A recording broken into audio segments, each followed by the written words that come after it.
Hi hello ನಮಸ್ತೆ ಸ್ನೇಹಿತರೆ, ಎಲ್ರಿಗೂ ಕೂಡ ಮತ್ತೊಮ್ಮೆ ನಿಮ್ಮ ಯೂಟ್ಯೂಬ್ ಚಾನಲ್ಗೆ ಪ್ರೀತಿಯ ಸ್ವಾಗತ. ಯಾರು ಚಾನಲ್ಗೆ ಸಬ್ಸ್ಕ್ರೈಬ್ ಮಾಡಿಲ್ಲ ದಯವಿಟ್ಟು ಸಬ್ಸ್ಕ್ರೈಬ್ ಮಾಡ್ಕೊಳ್ಳಿ. ಅಂಡ್ ನನಗೆ ಕೆಲವೊಂದಿಷ್ಟು ವಿಚಾರಗಳು ತಿಳಿದಾಗ ಇಮಿಡಿಯೇಟ್ ಆಗಿ ತಿಳಿಸ್ಬೇಕು ಅಂತೇಳಿ ಅನ್ಸುತ್ತೆ. ಸೊ ಇದು ಕೂಡ ಅದೇ ಅಂಥದ್ದೇ ಒಂದು ವಿಚಾರ. ಈಗಾಗಲೇ ತಮ್ಮಲ್ಲಿ ನೋಡಿರ್ತೀರಾ, ಇಷ್ಟು ದಿನ ಬರೀ ನಾವು ಮಹಿಳೆಯರಿಗೆ ಏನಾದರೂ ದೌರ್ಜನ್ಯ ಆದರೆ, ಸಮಸ್ಯೆ ಆದರೆ ಮಹಿಳಾ ಆಯೋಗಕ್ಕೆ ಹೋಗಿ ದೂರು ಕೊಡುವಂಥದ್ದು ಇದೆಲ್ಲ ಕೇಳಿದ್ರಿ. ಬಟ್ ಪುರುಷರಿಗೆ ಅಂಥದ್ದು ಯಾವುದು ಕೂಡ ಆಯೋಗಗಳು ಇರಲಿಲ್ಲ. ಪುರುಷರಿಗೆ ಆಯೋಗಗಳು ಇರಲಿಲ್ಲ. ಅಂಡ್ ಪುರುಷರ ಮೇಲೆ ಎಷ್ಟೇ ದೌರ್ಜನ್ಯ ಆದ್ರೂ ಕೂಡ ಅದನ್ನ ಒಳಗೊಳಗೆ ನೋವನ್ನ ನುಂಗ್ಕೊಂಡು ಏನಪ್ಪ ಇದು ಕಾನೂನೆಲ್ಲ ಬರೀ ಮಹಿಳೆಯರ ಪರನೇ ಇದೆ ಅಂತ ತುಂಬಾ ಜನ ರೀತಿ ಅನ್ಕೊಳ್ತಾ ಇದ್ದದ್ದು ದಿನ ನೋಡಿದ್ವಿ ನಾವು. ಸೊ ಇತ್ತೀಚೆಗಂತೂ ತೀರಾ ಜಾಸ್ತಿ ಆಗಿತ್ತದು ಪುರುಷರ ಮೇಲೆ ಕೆಲವೊಂದಿಷ್ಟು ದೌರ್ಜನ್ಯಗಳು. ಅಂದ್ರೆ ಮದುವೆ ಆಗುವಂಥದ್ದು, ಆಮೇಲೆ ಬೇರೆ ಬೇರೆ ಕೇಸ್ಗಳು ಹಾಕುವಂಥದ್ದು, ಅವರಿಂದ ಪರಿಹಾರ ತೆಗೆದುಕೊಳ್ಳುವಂಥದ್ದು, ಈ ರೀತಿ ಆಗಿ ತುಂಬಾ ದೌರ್ಜನ್ಯಗೊಳಗಾಗ್ತಿದ್ರು. ಇತ್ತೀಚೆಗೆ ಸಮಾಜದಲ್ಲಿ ನೀವು ನೋಡಿದಿರ ಏನೇನೆಲ್ಲ ಆಗಿದೆ ಬೆಳವಣಿಗೆಗಳು ಅಂತ. ಸೊ ಅದೆಲ್ಲವನ್ನ ಗಮನಿಸಿ ರಾಜ್ಯಸಭೆಯಲ್ಲಿ ಒಂದು ಬಿಲ್ ಮಂಡನೆ ಆಗಿದೆ, ವಿಧೇಯಕ. ಸೊ ಇದು ತುಂಬಾ ವಿಶೇಷವಾಗಿರುವಂಥದ್ದು. ಅಂಡ್ ಇದು ನಾಳೆ ನೆಕ್ಸ್ಟ್ ಯಾವ್ದಾದ್ರು ಅಪ್ಕಮಿಂಗ್ ಎಕ್ಸಾಮ್ ಅಲ್ಲೂ ಬಂದ್ರು ಬರ್ಬೋದು ಮಾರ್ಕ್ಸ್ಗೆ ಎಲ್ಲಾದ್ರೂ ಕ್ವಶನ್. ರಾಜ್ಯಸಭೆಯಲ್ಲಿ ಐತಿಹಾಸಿಕವಾಗಿ ಪುರುಷರ ರಾಷ್ಟ್ರೀಯ ಆಯೋಗದ ವಿಧೇಯಕವನ್ನ ಮಂಡಿಸಿದ್ದಾರೆ.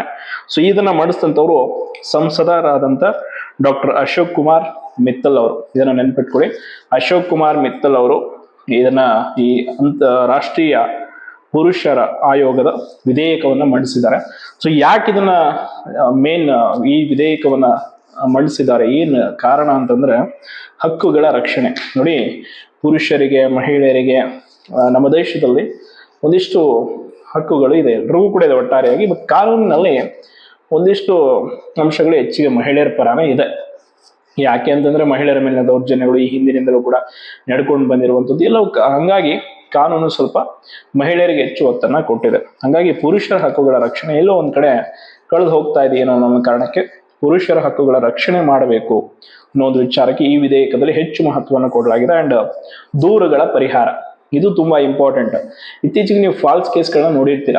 ಸುಮ್ನೆ ಈಗ ಕೇಸ್ಗಳನ್ನ ಹಾಕುವಂಥದ್ದು ಪುರುಷರ ಮೇಲೆ. ಲೈಕ್ ಈಗ ಮದುವೆ ಆದಾಗ ವೈವಾಹಿಕ ಸಂಬಂಧದಲ್ಲಿ ಒಂದಿಷ್ಟು ಸಮಸ್ಯೆಗಳಾಗಿರ್ತವೆ. ಆಗ ಕೆಲವೊಂದು ಸುಳ್ಳು ಕೇಸ್ಗಳನ್ನ ದಾಖಲಿಸಿ ಮಾನಸಿಕವಾಗಿ ಅವರನ್ನ ನೋಯಿಸುವಂಥದ್ದು ಎಲ್ಲ ಆಗುತ್ತೆ. ಹಾಗಾಗಿ ಆ ರೀತಿ ಏನಾದರೂ ದೂರುಗಳು ಬಂದ್ರೆ ಅವುಗಳನ್ನ ಈ ಪುರುಷರ ಆಯೋಗದ ಅಡಿಯಲ್ಲಿ ಪರಿಹಾರ ಮಾಡಿಕೊಳ್ಳುವಂತ ಅವಕಾಶ ಇರುತ್ತೆ. ಅಂಡ್ ಮಾನಸಿಕ ಆರೋಗ್ಯ, ಮೆಂಟಲಿ ಹೆಲ್ತ್ ಏನಿರ್ತಲ್ಲ, ಇದನ್ನ ಪುರುಷರು ಎಷ್ಟು ಸಫರ್ ಆಗಿರ್ತಾರೆ, ತುಂಬಾ ದಿನದಿಂದ ನಿರ್ಲಕ್ಷ್ಯಕ್ಕೊಳಪಟ್ಟಂತ ಪುರುಷರ ಮಾನಸಿಕ ಆರೋಗ್ಯ ಹೆಂಗ್ ಹಾಳಾಗಿರುತ್ತೆ ಅದೆಲ್ಲದರ ಕುರಿತು ಒಂದಿಷ್ಟು ವರದಿಯನ್ನ ಪಡ್ಕೊಂಡಂತ ರಾಜ್ಯಸಭೆ ಈ ವಿಧೇಯಕದಲ್ಲಿ ಅದನ್ನು ಕೂಡ ಮೆನ್ಷನ್ ಮಾಡಿದ್ದಾರೆ. ಅಂಡ್ ಲಿಂಗ ಸಮಾನತೆಯ ದೃಷ್ಟಿಕೋನ ದಿನ ನೀವು ನೋಡಿದಿರ ಯಾವ ರೀತಿಯಾಗಿ ಜೆಂಡರ್ ಬೇಸ್ಡ್ ಇನ್ಇಕ್ವಾಲಿಟಿ ಅಂದ್ರೆ ಅದು ಬಹಳ ದಿನಗಳಿಂದ ಕೂಡ ನಡ್ಕೊಂಡು ಬಂದಿರುವಂಥದ್ದು. ಬಟ್ ಇತ್ತೀಚೆಗೆ ಜನರೇಷನ್ ಸ್ವಲ್ಪ ಡಿಫ್ರೆಂಟ್ ಆಗಿದೆ. ಅಂದ್ರೆ ಇಲ್ಲಿ ಮಹಿಳೆಯರಿಗೆ ನಮಗೆ ಕಾನೂನು ಇದೆ, ನಮಗೆ ಸೌಲಭ್ಯಗಳಿದೆ, ನಾವೇನ್ ಮಾಡಿದ್ರು ನಡೆಯುತ್ತೆ ಅನ್ನುವಂಥ ಕೆಲವೊಂದಿಷ್ಟು ಮಹಿಳೆಯರು ಪುರುಷರ ಮೇಲೆ ತೀರಾ ದೌರ್ಜನ್ಯ ಮಾಡುವಂಥದ್ದು, ವೈವಾಹಿಕ ಬದುಕಿನಲ್ಲೂ ಕೂಡ ತುಂಬಾ ನೋಯಿಸುವಂಥದ್ದು ಇವೆಲ್ಲ ಆಗ್ತಾ ಇತ್ತು. ಹಂಗಾಗಿ ಅದನ್ನು ಕೂಡ ಪರಿಹರಿಸಬೇಕು. ಒಟ್ಟಾರೆಯಾಗಿ ಹೇಳಬೇಕು ಅಂತಂದ್ರೆ ಇದು ಒಂದು ಒಳ್ಳೆ ಹೆಜ್ಜೆ ಅಂತ ನಮಗನ್ಸುತ್ತಪ್ಪ. ಬೇರೆಯವರಿಗೆ ನಿಮ್ಗೆ ಏನ್ ಅನ್ಸುತ್ತೋ ಗೊತ್ತಿಲ್ಲ. ಈವನ್ ಈಗ ಹೆಣ್ಮಕ್ಳಿಗೂ ಕೂಡ ಇದ್ರ ಬಗ್ಗೆ ಒಪಿನಿಯನ್ ಇರುತ್ತೆ, ಅವರು ಕೂಡ ಕಮೆಂಟ್ ಮಾಡಿ ಇದು ಹೆಂಗೆ ಈ ವಿಧೇಯಕ ತಂದಿರುವಂಥದ್ದು ಬೆಟರಾ ಇಲ್ವಾ ಅಂತ. ಯಾಕೆಂದ್ರೆ ಇದು ಪುರುಷರ ರಾಷ್ಟ್ರೀಯ ಆಯೋಗ, ಮಹಿಳೆಯರ ಆಯೋಗ. ಇಷ್ಟು ದಿನ ನಾವು ಕೇಳಿದೀವಿ ರಾಜ್ಯದಲ್ಲಿ, ನಿಮ್ಗೆ ಗೊತ್ತಿದೆ, ನಮ್ಮ ನಾಗಲಕ್ಷ್ಮಿ ಚೌಧರಿ ಮೇಡಮ್ ಇದ್ದಾರೆ ಮಹಿಳಾ ಆಯೋಗದ್ದು. ಸೊ ಅವರು ತುಂಬಾ ವಂಡರ್ಫುಲ್ ವರ್ಕ್ ಮಾಡ್ತಾ ಇದ್ದಾರೆ. ಅಂದ್ರೆ ಮಹಿಳೆಯರ ವಿಷಯದಲ್ಲಿ ರಾಜ್ಯ ಮಟ್ಟದಲ್ಲಿ ಏನೇ ಸಮಸ್ಯೆಗಳು ಬಂದರೂ ಕೂಡ ಅವರು ಇಮಿಡಿಯೇಟ್ ಆಗಿ ರೆಸ್ಪಾನ್ಸ್ ಮಾಡುವಂಥದ್ದು. ಈ ರೀತಿ ಇನ್ಮೇಲೆ ರಾಷ್ಟ್ರ ಮಟ್ಟದಲ್ಲಿ ಇದು ಕೂಡ ಇರುತ್ತೆ ಪುರುಷರ ಆಯೋಗ ಅಂತೇಳಿ. ನಾನಂತೂ ಇದ್ರ ಬಗ್ಗೆ ಅನ್ಕೊಳ್ತಿದ್ದೆ ಎಷ್ಟೋ ಸಲ ವಿಚಾರಗಳಿಗೆ, ಕಾನೂನಿನ ವಿಷಯದಲ್ಲಿ ಇವೆಲ್ಲ ಆದಾಗ ಯಾಕೆ ಪುರುಷರಿಗೂ ಕೂಡ ಈ ರೀತಿ ಇಲ್ಲ ಅವಕಾಶಗಳು ಅಂತಂದ್ರೆ ಎಲ್ಲವೂ ಮಹಿಳೆ ಪರ ಇದೆ ಅನ್ನೋ ರೀತಿ ಅನ್ಸ್ಬಿಡ್ತಿತ್ತು ಸಮಟೈಮ್ಸ್.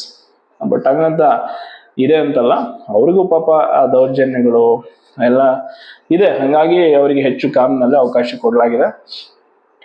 ಇದು ಒಂದು ಐತಿಹಾಸಿಕ ಬಿಲ್ ಅಂತಾನೆ ಹೇಳ್ಬೋದು. ಇತಿಹಾಸದಲ್ಲೇ ಮೊಟ್ಟ ಮೊದಲ ಬಾರಿಗೆ ತಂದಿರುವಂಥದ್ದು ನಮ್ಮ ರಾಷ್ಟ್ರದಲ್ಲಿ. ಸೊ ಇದ್ರ ಬಗ್ಗೆ ನಾಳೆ ಪ್ರಶ್ನೆ ಬಂದರೂ ಬರ್ಬೋದು ಎಕ್ಸಾಮ್ ಅಲ್ಲಿ. ಅಂಡ್ ಇದ್ರ ಬಗ್ಗೆ ನಿಮ್ಮ ಒಪಿನಿಯನ್ ಏನು? ಈ ಒಂದು ಪುರುಷರ ವಿಧೇಯಕ ಏನ್ ಮಂಡಿಸಿದ್ದಾರೆ, ಸೊ ವಿಧೇಯಕದ ಬಿಲ್ ಅನ್ನ, ಇದ್ರ ಬಗ್ಗೆ ನಿಮ್ಮ ಒಪಿನಿಯನ್ ಏನು ಅನ್ನೋದನ್ನು ಕೂಡ ತಿಳಿಸಿ. ಅಂಡ್ ಇದು ತುಂಬಾ ಉತ್ತಮವಾದಂತ ಬೆಳವಣಿಗೆನ ಹೇಗೆ ಅನ್ನೋದ್ರ ಬಗ್ಗೆ ನಿಮ್ಮದು ಕೂಡ ಒಪಿನಿಯನ್ ಇರುತ್ತೆ, ಅದನ್ನು ತಿಳಿಸಿ. ಆ್ಯಂಡ್ ಇದ್ರ ಬಗ್ಗೆ ನೆಕ್ಸ್ಟ್ ಎಕ್ಸಾಮಲ್ಲಿ ಪ್ರಶ್ನೆ ಬಂದರೂ ಬರ್ಬೋದು ಅಂತ ಹೇಳ್ತಾ, ಇದ್ರ ಬಗ್ಗೆ ಕ್ವಿಕ್ಕಾಗಿ ಒಂದು ಮಾಹಿತಿ ತಿಳಿಸ್ಬೇಕು ಅಂತ ತಿಳಿಸಿದ್ದೀನಿ. ಧನ್ಯವಾದಗಳು.